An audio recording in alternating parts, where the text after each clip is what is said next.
अगर आदम से पहले भी एक दुनिया नष्ट हो चुकी थी, अगर शैतान पहले ही गिर चुका था, अगर पृथ्वी पहले ही न्याय देख चुकी थी, तो सबसे डरावना सवाल यह नहीं है कि आदम क्यों गिरा। सबसे डरावना सवाल यह है, आदम के गिरने के बाद परमेश्वर ने तुरंत शैतान को नष्ट क्यों नहीं किया। आदम गिरा, पाप आया, मृत्यु आई, शैतान ने अधिकार लिया, लेकिन परमेश्वर ने कोई त्वरित न्याय नहीं किया। कोई बिजली नहीं गिरी, कोई तत्काल विनाश नहीं हुआ। क्यों? अगर परमेश्वर पहले भी न्याय कर चुका था, तो अब क्यों नहीं? आज हम उस मौन, साइलेंस को खोलेंगे जो बाइबल में सबसे ज्यादा गलत समझा गया है। आदम के गिरने के बाद सबसे पहला परिवर्तन, उत्पत्ति 3:7। तब उन दोनों की आंखें खुल गईं।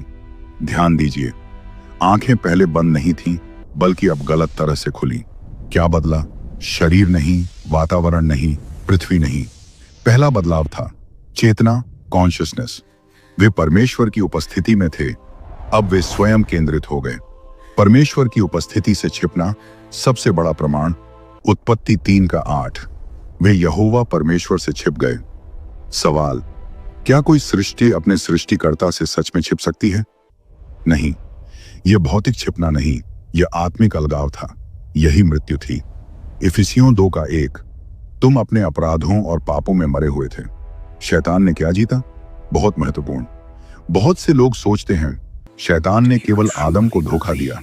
नहीं, बाइबल कहती है लूका 4:6, यह सारा अधिकार और इनका वैभव मुझे सौंपा गया है। किसने सौंपा? रोमियो 5:12, एक मनुष्य के द्वारा पाप संसार में आया। आदम केवल व्यक्ति नहीं था, वह प्रतिनिधि राजा था। उसने जो खोया वह केवल नैतिकता नहीं थी, वह शासन, डोमिनियन था। परमेश्वर ने तुरंत शैतान को क्यों नहीं नष्ट किया? यहीं से कहानी गंभीर हो जाती है। अगर परमेश्वर शक्ति से ही सब ठीक करता, तो आदम की परीक्षा निरर्थक होती, स्वतंत्र इच्छा समाप्त हो जाती, प्रेम का अर्थ खत्म हो जाता। व्यवस्था विवरण 30:19। मैंने जीवन और मृत्यु तेरे सामने रखी है, तू जीवन को चुन। परमेश्वर जबरदस्ती नहीं करता, वह प्रक्रिया के द्वारा उद्धार करता है। परमेश्वर का पहला उत्तर न्याय नहीं, वादा। उत्पत्ति 3:15, वह तेरे सिर को कुचलेगा। ध्यान दे, यह वचन आदम से नहीं, सांप से कहा गया। यानी शैतान ने युद्ध शुरू किया, परमेश्वर ने योजना घोषित की। यह कोई तात्कालिक प्रतिक्रिया नहीं थी। प्रकाशित वाक्य 13:8, वह मेमना जो संसार की उत्पत्ति से पहले बलि हुआ। योजना पहले से थी। शैतान को समय क्यों दिया गया? अय्यूब 1:6 और 7, शैतान भी उनके बीच आया।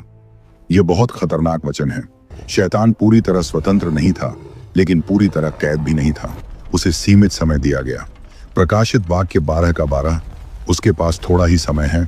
आदम के बाद पृथ्वी की स्थिति, आदम गिरा, लेकिन पृथ्वी तुरंत नष्ट नहीं हुई। क्यों? रोमियो 8:20-22, सारी सृष्टि कराह रही है। यह दूसरी बार है जब सृष्टि पीड़ा में गई। पहली बार आदम से पहले, दूसरी बार आदम के कारण। मृत्यु उसी दिन कैसे आई? उत्पत्ति 2:17, जिस दिन तू खाएगा उसी दिन मर जाएगा। आदम 900 साल जिया, तो यह झूठ कैसे नहीं हुआ? उत्तर यशायाह 59:2, तुम्हारे अधर्म ने तुम्हें तुम्हारे परमेश्वर से अलग कर दिया। मृत्यु मतलब अलगाव। शारीरिक मृत्यु बाद में आई, आत्मिक मृत्यु तुरंत आई। आदम को बाग से निकालना, दंड या दया। उत्पत्ति 3:22, अब ऐसा न हो कि वह जीवन के वृक्ष से भी खा ले। अगर आदम पापी अवस्था में अनंत जीवन पा लेता, पाप स्थायी हो जाता, उद्धार असंभव हो जाता। इसलिए निष्कासन दया की शुरुआत थी। लेकिन अब सबसे खतरनाक प्रश्न बाकी है। अगर शैतान को सीमित अधिकार मिला, अगर आदम ने शासन खो दिया, अगर पृथ्वी 2 बार उजड़ी, तो परमेश्वर ने एक पूरी जाति इस्राएल क्यों चुनी? कानून, लॉ क्यों दिया, जबकि वह किसी को बचा नहीं सकता था? और शैतान इस पूरे इतिहास में क्या कर रहा था? कानून क्यों आया? बलिदान क्यों बहा? और शैतान इस पूरे इतिहास में क्या कर रहा था? अगर आदम के गिरने के बाद परमेश्वर ने तुरंत शैतान को नष्ट नहीं किया, अगर पृथ्वी को तुरंत शुद्ध नहीं किया गया, अगर मृत्यु उसी दिन आ गई थी, तो फिर सबसे बड़ा प्रश्न यह है, हजारों साल तक परमेश्वर ने क्या किया? क्यों एक जाति चुनी गई? क्यों व्यवस्था, लॉ दी गई? क्यों निर्दोष जानवरों का लहू बहाया गया? और सबसे डरावना सवाल, क्या शैतान इन सब के दौरान चुप बैठा रहा? आज हम उस इतिहास को खोलेंगे जिसे अक्सर लोग पुराना नियम कहकर छोड़ देते हैं, लेकिन वास्तव में वही क्रूस की नींव है। आदम के बाद परमेश्वर ने तुरंत नई सृष्टि क्यों नहीं की? अगर परमेश्वर चाहता तो आदम को मिटाकर फिर से नया मनुष्य बना सकता था, लेकिन उसने ऐसा क्यों नहीं किया? 6:18 कहता है, परमेश्वर झूठ नहीं बोल सकता। परमेश्वर ने कहा था, जिस दिन तू खाएगा उसी दिन मर जाएगा। अगर परमेश्वर आदम को मिटाकर फिर नया बना देता तो उसका वचन असत्य ठहरता। परमेश्वर सत्य से बंधा है शैतान की रणनीति। समय खींचो, शैतान जानता था परमेश्वर न्यायी है। परमेश्वर तुरंत झूठ नहीं बोल सकता, परमेश्वर प्रक्रिया में चलता है, इसलिए उसकी रणनीति थी, समय खींचो, मानव जाति को धीरे धीरे भ्रष्ट करो, वचन को पूरा होने से पहले नष्ट करने की कोशिश करो। यूहन्ना 8:44, वह आरंभ से हत्यारा है। व्यवस्था, लॉ क्यों दी गई जबकि वह बचा नहीं सकती थी? बहुत लोग पूछते हैं, अगर व्यवस्था किसी को बचा नहीं सकती तो परमेश्वर ने दी ही क्यों? गलातियों 3:19, तो व्यवस्था क्यों दी गई? अपराधों के कारण। व्यवस्था का उद्देश्य उद्धार नहीं, व्यवस्था का उद्देश्य पाप को उजागर करना था। रोशनी क्यों जलाते हैं? अंधकार हटाने के लिए नहीं, यह दिखाने के लिए कि अंधकार है। बलिदान की शुरुआत, निर्दोष का लहू क्यों? उत्पत्ति 3 के बाद पहली बार लहू बहता है। उत्पत्ति 3:21, यहोवा परमेश्वर ने आदम और उसकी पत्नी के लिए चमड़े के कपड़े बनाए। चमड़ा मतलब मृत्यु, मृत्यु मतलब लहू। यह पहला संकेत था। पाप बिना लहू के नहीं ढंक सकता। इब्रानियों 9:22, लहू बहाए बिना क्षमा नहीं। शैतान की चाल, वंश को नष्ट करो। उत्पत्ति 3:15 में भविष्यवाणी हुई, स्त्री का वंश। शैतान समझ गया, मुक्तिदाता मनुष्य के वंश से आएगा। अब उसकी रणनीति बदली। कैन द्वारा हाबिल की हत्या, पृथ्वी को हिंसा से भरना। उत्पत्ति 6:11, नूह के समय पूरी मानवता को भ्रष्ट करना। क्यों? ताकि निर्दोष वंश न बचे। जल प्रलय, दूसरा वैश्विक न्याय। उत्पत्ति 6:9, यह केवल नैतिक पतन नहीं था। दूसरा पतरस 2:4 और 5, परमेश्वर ने उन स्वर्गदूतों को भी नहीं छोड़ा जिन्होंने पाप किया। आदम से पहले और नूह के समय आत्मिक विद्रोह दोहराया गया। इस्राएल क्यों चुना गया? अब परमेश्वर रणनीति बदलता है, पूरी मानवता के बजाय एक जाति। उत्पत्ति 7:7, तुम्हारी संख्या अधिक होने के कारण नहीं। इस्राएल का उद्देश्य वंश को सुरक्षित रखना, वचन को सुरक्षित रखना, मसीह की लाइन को जीवित रखना। व्यवस्था और बलिदान मतलब अस्थायी समाधान। उत्पत्ति 10:1, व्यवस्था आने वाली अच्छी वस्तुओं की छाया है। छाया वास्तविकता नहीं होती, छाया दिशा दिखाती है। हर बलिदान कह रहा था, यह अंतिम नहीं है। शैतान का हमला इस्राएल पर। पूरे पुराने नियम में एक पैटर्न दिखता है। मिस्र में शिशु हत्या, कनान में युद्ध, बाबुल में निर्वासन। क्यों? वंश को नष्ट करने की कोशिश। प्रकाशित वाक्य 12:17, अजगर स्त्री के पीछे पड़ा। यह युद्ध आदम से शुरू हुआ और मसीह तक चला। अब सवाल यह नहीं है कि मनुष्य क्यों पापी है, अब सवाल यह है, इतनी तैयारी के बाद भी जब यीशु आया तो अधिकतर लोगों ने उसे क्यों ठुकरा दिया? शैतान ने क्रूस को कैसे देखा? क्या वह समझ गया था कि वह हार रहा है, या उसने सोचा मैं जीत गया? अब हम आगे खोलेंगे। क्रूस, जहां शैतान को लगा वह जीत गया, लेकिन वहीं उसकी अंतिम हार लिखी गई। अगर आदम की असफलता ने पूरी पृथ्वी बदल दी, अगर शैतान हजारों वर्षों से वंश को नष्ट करने की कोशिश करता रहा, अगर व्यवस्था केवल छाया थी, तो अब सवाल यह नहीं है कि यीशु क्यों मरे। असली सवाल यह है, शैतान ने यीशु को मरवाने की इतनी कोशिश क्यों की? क्या शैतान समझ गया था कि क्रूस उसका अंत है, या वह यही सोच रहा था कि अगर मैं उसे मार दूं तो जीत मेरी होगी? आज हम वही खोलेंगे जिसे बाइबल कहती है गुप्त ज्ञान, मिस्ट्री, जो अब प्रकट हुआ। यीशु का आना। शैतान क्यों घबरा गया? यीशु के जन्म से पहले ही शैतान सक्रिय हो गया। मत्ती 2:16, हेरोदेस द्वारा बच्चों की हत्या। क्यों? क्योंकि शैतान जानता था स्त्री का वंश अब आ चुका है। मत्ती 4:4, जब समय पूरा हो गया, यीशु संयोग से नहीं आए, वे सटीक समय पर आए। जंगल की परीक्षा, दूसरा आदम, पहला आदम बाग में, दूसरा आदम जंगल में, पहला आदम सब कुछ था, दूसरा आदम कुछ भी नहीं। पहला आदम गिर गया, दूसरा आदम खड़ा रहा। यह केवल परीक्षा नहीं थी, यह अधिकार की चुनौती थी। लूका 4:6, यह सारा अधिकार मुझे सौंपा गया है, शैतान कह रहा था। आदम ने जो खोया वह मेरे पास है, बिना क्रूस मैं दे दूंगा। यीशु ने मना किया। क्यों? क्योंकि अवैध अधिकार कभी स्थायी नहीं होता। यीशु की सेवा, शैतान का साम्राज्य हिलने लगा। यीशु जहां गया, दुष्ट आत्माएं कांपी, बीमार चंगे हुए, मृत जी उठे। मरकुस 1:24। क्या तू हमें नष्ट करने आया है? वे जानते थे समय आ रहा था। शैतान की सबसे बड़ी भूल। यह वह बिंदु है जहां शैतान हार गया, लेकिन उसे पता नहीं चला। पहला कुरिन्थियों 2:8। यदि वे जानते तो महिमा के प्रभु को क्रूस पर न चढ़ाते। शैतान ने सोचा, अगर मैं यीशु को मरवा दूं तो वादा खत्म। लेकिन वह नहीं जानता था, मृत्यु ही हथियार बनेगी, क्रूस ही सिंहासन बनेगा, हार ही विजय बनेगी। क्रूस केवल बलिदान नहीं, युद्ध। क्रूस को अक्सर केवल पाप की क्षमा तक सीमित कर दिया जाता है, लेकिन बाइबल इससे आगे जाती है। कुलुस्सियों 2:15। उसने प्रधानताओं और अधिकारियों को सार्वजनिक रूप से पराजित किया। यह कानूनी भाषा है, यह युद्ध की भाषा है। क्रूस पर आरण चुकाया गया, अधिकार छीना गया, शैतान को नंगा किया गया। उसी दिन मर जाएगा। पूरा हुआ। आदम ने पाप किया, मृत्यु आई। यीशु ने पाप उठाया, मृत्यु आई। लेकिन फर्क यह था, आदम अपने लिए मरा, यीशु सबके लिए मरा। रोमियो 5:19। एक की आज्ञा न मानने से बहुत से पापी बने, एक की आज्ञा मानने से बहुत से धर्मी ठहरेंगे। अधोलोक में क्या हुआ? पहला पतरस 3:18 और 19। वह आत्माओं के पास गया। यीशु केवल मरा नहीं, उसने घोषणा की। किसे? गिरे हुए आत्मिक शक्तियों को। यह उद्धार का प्रचार नहीं था, यह विजय की घोषणा थी। पुनरुत्थान असली झटका। शैतान मृत्यु तक सीमित था। इब्रानियों 2:14। मृत्यु के द्वारा मृत्यु के अधिकारी को नाश किया। जब यीशु जी उठा, कब्र खाली हुई, अधिकार टूट गया, भय समाप्त हुआ। अब मृत्यु अंतिम शब्द नहीं रही। दूसरा आदम, शासन की वापसी। पहला कुरिन्थियों 15:45। अंतिम आदम, जीवन देने वाली आत्मा। आदम ने जो खोया था, अधिकार, संगति, जीवन, यीशु ने सब लौटा दिया। मत्ती 28:18। स्वर्ग और पृथ्वी का सारा अधिकार मुझे दिया गया है। अब सवाल, वह अधिकार किसे देता है? मसीही आज कहां खड़ा है? इफिसियों 2:6। उसने हमें उसके साथ स्वर्गीय स्थानों में बैठाया।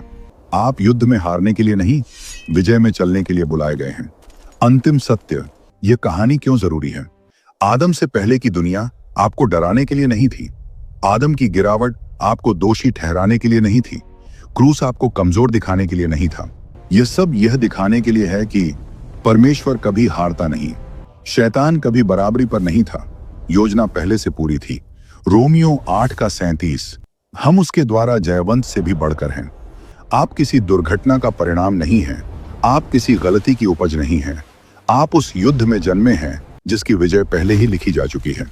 आदम गिरा, लेकिन कहानी वहीं खत्म नहीं हुई।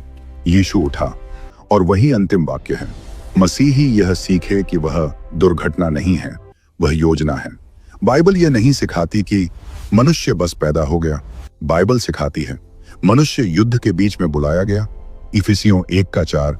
उसने हमें संसार की उत्पत्ति से पहले चुन लिया। इसका अर्थ आप बाद में जोड़ा गया अध्याय नहीं हैं, आप पहले से लिखी गई योजना का हिस्सा हैं। एक मसीही को यह पहचानना चाहिए कि उसका जीवन उद्देश्यपूर्ण है। मसीही यह समझे कि पाप केवल नैतिक गलती नहीं, शासन का विषय है। आदम का पाप केवल गलत फल खाना नहीं था, वह अधिकार सौंपना था। इसलिए एक मसीही को यह सीखना चाहिए, पाप सिर्फ निजी नहीं होता, पाप के प्रभाव आत्मिक, पारिवारिक और पीढ़ीगत होते हैं। इसलिए पाप से समझौता नहीं, पश्चाताप जरूरी है। मसीही यह सीखे कि शैतान मिथक नहीं, लेकिन अंतिम सत्य भी नहीं। इस श्रृंखला से साफ होता है, शैतान वास्तविक है, वह पुराना शत्रु है, वह धोखेबाज है। लेकिन उतना ही स्पष्ट यह भी है, एक मसीही को डर में नहीं, पहचानी हुई विजय में चलना है। मसीही यह सीखे कि परमेश्वर कभी घबराकर काम नहीं करता। आदम गिरा, परमेश्वर घबराया नहीं। हजारों साल लगे, पर योजना नहीं बदली। एक मसीही को यह सीखना चाहिए, विलंब मतलब असफलता नहीं, चुप्पी मतलब अनुपस्थिति नहीं। परमेश्वर का मौन भी रणनीति होता है। मसीही यह समझे कि व्यवस्था, लॉ, उसे दोषी दिखाने के लिए थी, बचाने के लिए नहीं। व्यवस्था ने यह स्पष्ट किया, तू खुद को नहीं बचा सकता। इसलिए धार्मिकता कर्मों से नहीं, नियमों से नहीं, परंपराओं से नहीं, केवल मसीह से आती है। मसीही यह सीखे कि क्रूस केवल क्षमा नहीं, विजय का स्थान है। बहुत से मसीही क्रूस को केवल मेरे पाप माफ हो गए तक सीमित कर देते हैं, लेकिन बाइबल कहती है क्रूस पर मृत्यु हारी, भय टूटा, शैतान पराजित हुआ। एक मसीही को हार की मानसिकता छोड़नी चाहिए। मसीही यह सीखे कि वह लड़ाई में नहीं बल्कि विजय में खड़ा है। यह भविष्य की बात नहीं, यह वर्तमान स्थिति है। एक मसीही को पहचान बदलनी है, सोच बदलनी है, प्रार्थना बदलनी है। वह भीख नहीं मांगता, वह अधिकार में खड़ा होता है। मसीही यह सीखे कि यीशु केवल उद्धारकर्ता नहीं, राजा हैं। यीशु केवल पापों के लिए नहीं आए, वे शासन वापस लेने आए, और वही अधिकार एक मसीही को डर के जीवन से बाहर आना चाहिए। मसीही यह समझे कि यह संसार अंतिम अध्याय नहीं है। आदम से पहले भी एक पतन हुआ, आदम के बाद भी एक पतन हुआ, इसलिए वर्तमान कष्ट स्थायी नहीं, संघर्ष व्यर्थ नहीं, विश्वास खाली नहीं। अंतिम और सबसे महत्वपूर्ण सीख, हम जयवंत से भी बढ़कर हैं। इसका अर्थ यह नहीं कि जीवन आसान होगा, इसका अर्थ यह है कि अंत पहले से तय है। एक मसीही के लिए अंतिम संदेश, आप किसी शैतानी खेल का मोहरा नहीं हैं, आप परमेश्वर की योजना के सहभागी हैं। युद्ध वास्तविक था, लेकिन विजय और भी वास्तविक है। जैसा कि आपने ये वीडियो देखा, हमारी आशा है कि आपने इस वीडियो से कुछ न कुछ ज़रूर सीखा होगा। अगर आप हमारे चैनल पर कुछ समय से अगर वीडियोज़ देख रहे हैं, तो आपको ये पता चल गया होगा कि ये हमारे पहले वीडियो का ये सेकंड पार्ट है, जो कि लोगों ने कहा कि इसके आगे भी वीडियो आनी चाहिए। हमारे हर एक वीडियोज़ का ये पर्पज़ होता है कि आप हर एक वीडियो से कुछ न कुछ सीखें। अगर आपने इस वीडियो से कुछ पॉज़िटिव सीखा है, कुछ अच्छा सीखा है, जो आपके जीवन में कुछ जोड़ता है, आपके विचार में कुछ जोड़ता है और आपको प्रभु के करीब लेकर आता है, वचन के करीब लेकर आता है, वचन के बारे में बताता है, इससे अच्छी और कोई बात नहीं हो सकती। तो हम केवल इतना ही कहना चाहते हैं कि आप हमारे चैनल के थ्रू अगर वीडियोज़ देख रहे हैं, तो हमारी रिस्पॉन्सिबिलिटी है कि हम आप तक सच्ची, अच्छी और ज्ञान देने वाली, जीवन बदलने वाली और वचन के करीब ले जाने वाले वीडियोज़ को शेयर करें, जिससे आप वचन को पढ़ें और समझें। और मैं आपसे आखिर में एक और बात कहना चाहूँगा कि आप वीडियोज़ देखते हैं, आप उससे कुछ सीखते भी हैं और ये अच्छी बात है। लेकिन हम आपसे कहना चाहते हैं कि आप बाइबल को पढ़िए, क्योंकि हम जो वीडियोज़ बना रहे हैं, वो बाइबल से ही बनाई जाती है। लेकिन अगर आप बाइबल को खुद पढ़ेंगे, तो प्रभु गहरे रहस्य को आप तक पहुँचाएगा। आप वीडियोज़ क्यों देखते हैं? क्योंकि आपको लगता है कि यार बाइबल पढ़ेंगे तो समझ नहीं आएगा या फिर बहुत टाइम लगेगा, बोरिंग लगता है, इसलिए चलो वीडियोज़ ही देख लेते हैं।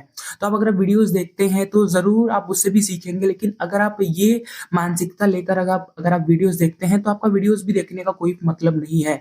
आप उससे सीखोगे, बस एक नॉलेज मिलेगा, लेकिन वो अनुभव जो आपको चाहिए, जो आपके जीवन में इम्पोर्टेंट रोल प्ले करता है, वो नहीं हो पाएगा।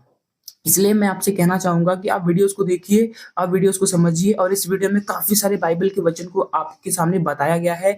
कहाँ पे कौन-सा है, उत्पत्ति का कौन-सा है, मत्ती का कौन-सा है, लूका का कौन-सा है, मरकुस का कौन-सा है। जो-जो वचन इस वीडियो में यूज़ किए गए हैं, सारे के सारे लोकेशंस आपको बताए गए हैं। तो आप उन वचनों को खुद पढ़ सकते हैं बाइबल में देखकर। अगर आप ऐसा करते हैं, तो आप बहुत अच्छा सीखेंगे, बहुत कुछ सीखेंगे और प्रभु आपको बहुत बढ़ाएगा। और ऐसे-ऐसे रहस्य जो प्रभु ने किसी के सामने ओपन नहीं किए हैं, वो आपके सामने ओपन करेगा। आखिर में हम केवल इतना कहना चाहेंगे कि हमारे चैनल पर अभी कुछ वीडियोस अपलोडेड हैं, अगर आप चाहें तो उन्हें देख सकते हैं। उनमें हमने स्वर्गदूतों के बारे में और अंत के समय की तुरहियों के बारे में, कटोरों के बारे में और अभी आदम के बारे में काफ़ी सारी चीज़ें हमने यहाँ पे पोस्ट किया हुआ है। अगर आप हमारे चैनल के वीडियोस से कुछ सीखते हैं, तो आप कमेंट बॉक्स में ज़रूर कमेंट करें, जिससे दूसरी जो वीडियोस को देखते हैं, वो कमेंट्स को पढ़कर ये समझ सके कि हाँ, इस वीडियो से काफ़ी लोगों ने सीखा है और उन्होंने अच्छा फ़ील किया है। उससे एक पॉजिटिव संदेश लोगों तक जाएगा और अपनी गवाहियाँ भी आप कमेंट कर सकते हैं। और अगर आप चाहते हैं कि किसी टॉपिक पर हम वीडियो लेकर आए, तो आप कमेंट करिए। हम प्रयास करेंगे कि अगला वीडियो आपके दिए टॉपिक पर ही हो। आप सभी को जय मसीह की। Praise the Lord.